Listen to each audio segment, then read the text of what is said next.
Hello everyone. Today's story begins with an idiom. Back in 1315, the last emperor of the Yuan dynasty, Emperor Yuan Shun, was obsessed with Lubin's art and kept the government in check and even issued banknotes indiscriminately. At the same time, the imperial court forced 150 migrant workers to build the Yellow River embankment. Of course, wages were settled with banknotes issued indiscriminately by Emperor Yuan Shun. It is conceivable that the people complained. One day, migrant workers dug out a one-eyed stone man from the Yellow River. There was a widely circulated folk song engraved on the back of this stone man. People's hearts were filled with excitement.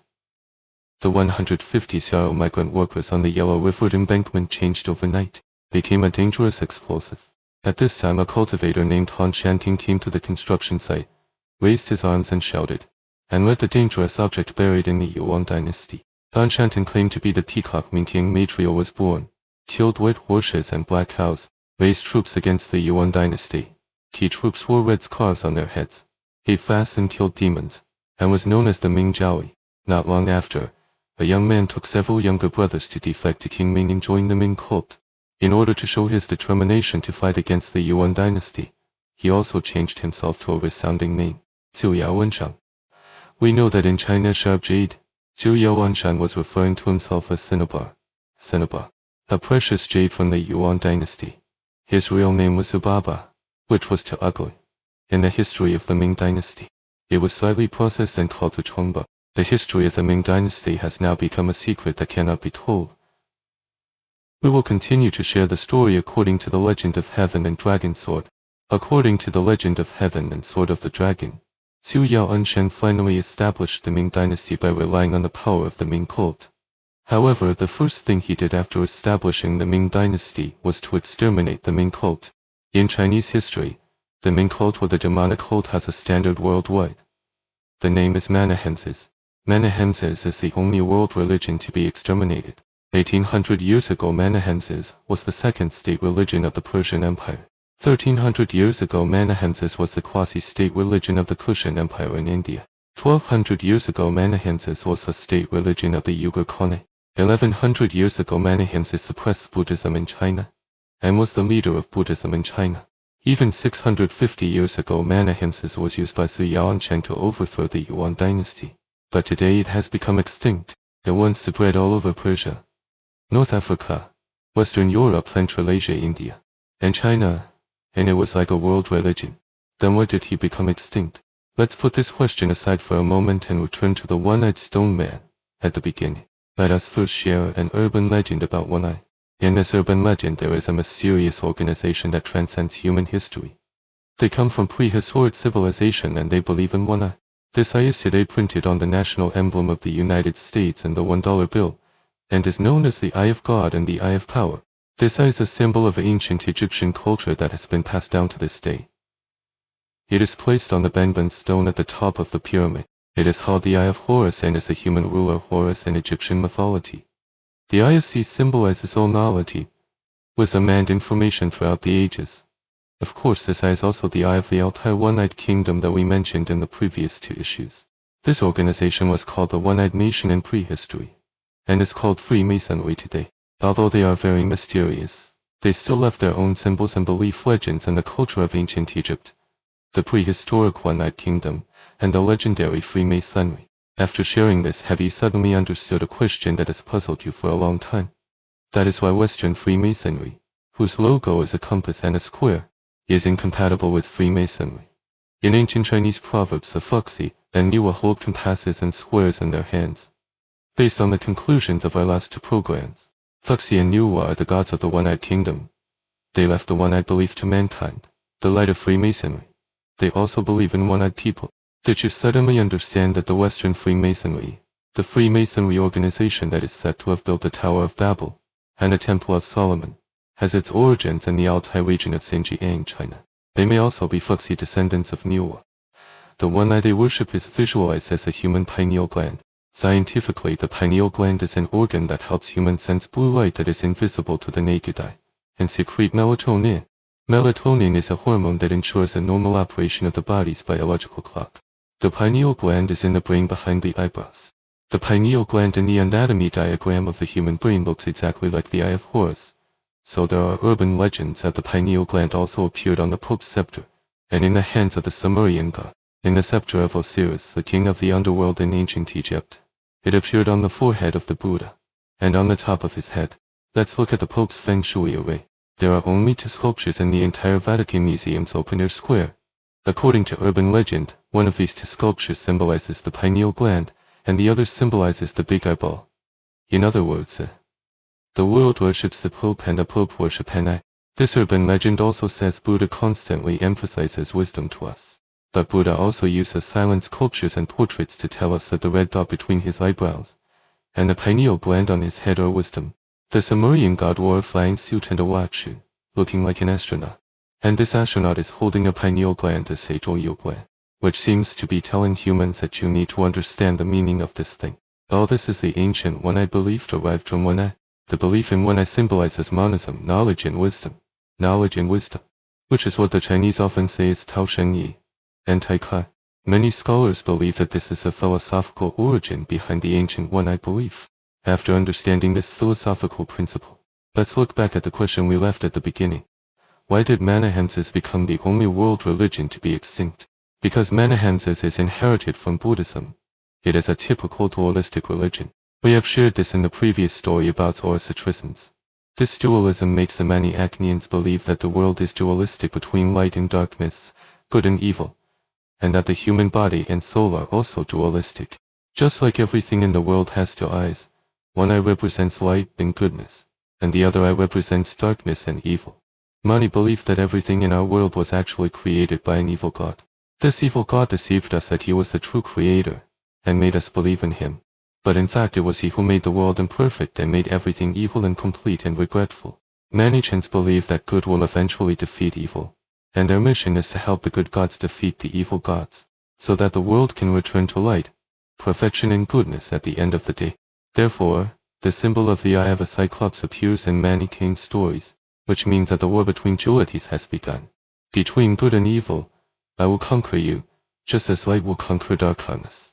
Putting the above teachings into human political struggles and historical stories, I believe everyone already understands it. Take advantage of the Manichaeans, they are warriors of light. Exterminate the Manichaeans because these warriors are so brave. What's more, you can be led today in darkness tomorrow. In fact, the dualistic opposition between good and evil was not the original intention of Zoroastrians and Manahemses, but was later exploited by the worldly good and evil intentions. Going back to the original intention of Seleuci and Mani to create the dualism of good and evil, what they actually wanted to say was, how can there be any good or evil in the world? Good and evil are light to human eyes. Which eye do you use to see good and which eye do you use to see evil? Good and evil are inherently one. To understand it simply, this is what is often said in the Chinese Saudi Ching Tai Kai gives rise to Yang Yi, and Tao gives birth to one, and gives birth to 2. The story is shared here. Let's think about the less Eta file we mentioned earlier. The files say that humans are genetically engineered experiments created by ancient apes on Earth. They have locked human genes with genetic locks, allowing humans to only understand the binary opposition of good and evil, thus preventing humans from understanding the truth of the universe. They also told humans that they were good gods of light, while the less Eta were evil gods of darkness, and that the less Eta were actually highly civilized aborigines of the Earth, dinosaurs. In the end, they came to the ground and taught some humans. These humans may be the earliest humans who believe in single-mindedness. The binary opposition between good and evil taught to humans by the 5 compulsory cultivators is probably also what's recorded in some cultural relics by ancient humans. Let's take a brief look at early Sumerian sculpture, which dates back about 5,000 years. They stared with big round eyes and clasped hands on their chests. The bronze mask unearthed in Zhengjing is about 4,000 years old. The vertical eyes on the mask do not look like those from Earth. Japanese mythical legends are believed by enthusiasts to be more than 10, while archaeologists say they date back to about 400-500 years ago. They also include some ancient sculptures unearthed in China, including the new dragon about 800 years ago. The excavated stone carvings include the Hongshan jade man about 600 years ago and the Liangshu jade god turtle about 500. The magic of these big eyes is self-evident. Scientists have 2 main explanations for these big eyes. The first view is that the Zhengjing people Sumerians and Shanwen people were short of materials in ancient times, which may have caused them to suffer from widespread diseases due to problems with food and water sources. If you have hypothyroidism, your eyes will protrude, which is very painful and scary. They deliberately painted these big eyes, probably to pray to God to save them from hypothyroidism and relieve their pain. The second view is that these sculptures are evidence of ancient human eye worship. The eyes symbolize the ownership of divine power, which means that the genes of the 5 compulsory cultivators made it easy for ancient humans around the world to understand binocular belief. Everything in the world has two eyes. One sees light and the other sees darkness, the duality of good and evil. But if we follow Lasita's logic after the Lasita tribe drives away the 5 compulsory people, they want to tell humans that the binary opposition of good and evil is the trajectory of the 5 compulsory people. This is the lock they put on human genes. So what will be the first lesson that the Lasita tribe teaches humans? Of course, good and evil are one. How to make human beings understand that good and evil are one. Use the pineal gland to clearly show it to humans with a single eye, and create a single-eyed image based on the binocular belief of the 5 compulsory people, so that you can worship it every day and remember the teachings. This is the origin of the one-eyed belief. Okay, after all the above analysis, let's weave a story, combining all the clues from our dinosaur Lasita's one-eyed country. The complete story may be like this. The Fuxingnu were tribe in the Altai Mountains of Xinjiang, China, is a small group that taught humans to believe in the one-eyed nation and the unity of good and evil. The Lasita tribe who came to the surface not only taught humans the unity of good and evil, but also taught humans some science and technology, and used rules and symbols to allow humans to worship these technologies. Originally they had no obligation to protect humans, but in the process of teaching humans they developed compassion for humans. As a result, after they learned that the Altai meteorite might destroy humanity, they decided to violate the rules of the Lasita tribe and take a private action to crush the meteorite to save humanity. As a result, they paid a huge sacrifice in this action, but this private action also caused the Lasita tribe to set stricter rules, strictly prohibiting them from having in-depth contact with humans, especially teaching humans, so we never saw Lasita again in subsequent history. Except at this time human beings who believed in single-eyed migration migrated outward from Altai eastward and southward, becoming silkworms in Shu and Xiaohou and Dongji.